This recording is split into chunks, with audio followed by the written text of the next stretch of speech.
Informasi Kabinet Merah Putih yang pertama, yaitu Nusantara People, pemerintah Indonesia pastikan kebutuhan pangan untuk Natal dan Tahun Baru dalam kondisi cukup meski mengalami cuaca ekstrim di penghujung tahun.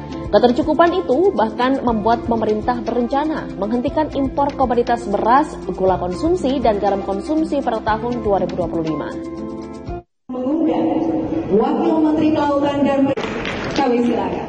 Menteri Koordinator Bidang Pangan Zulkifli Hasan menjamin pasokan pangan nasional dalam kondisi aman, termasuk untuk Natal Tahun Baru di tengah situasi cuaca ekstrim. Hal itu terjadi lantaran produksi komoditas pangan Indonesia tercukupi untuk tahun ini. Zulkifli menyebut stok beras baik di Bulog, retail, dan pengecer dalam kondisi aman dan mencukupi, termasuk untuk menghadapi Natal dan Tahun Baru yang mencapai 8,5 juta ton. Zulkifli juga memperkirakan pasokan pangan nasional tahun ini lebih baik dari tahun lalu, termasuk untuk produk perikanan, pertanian, hingga produksi garam. Zulkifli juga menyampaikan bahwa pemerintah juga tidak mengimpor gula untuk konsumsi pada tahun depan, mengingat stok yang mencukupi sekitar 1,4 juta ton dengan produksi diperkirakan 2,6 juta ton. Beras kita tidak impor tahun depan karena perkiraan produksi kita akan mencapai 32 juta. Tahun depan kita tidak impor garam konsumsi karena kemarin kami panggil juga PN Garam, Pak, ya. PN Garam, ya, stoknya bahkan ada berapa, Pak, kemarin tuh? 800. Tuh, ada 800 ribu. Banyak gitu. Jadi nggak usah khawatir. 883, apa beliau tuh? 883 ribu ton stok. Jadi aman lah.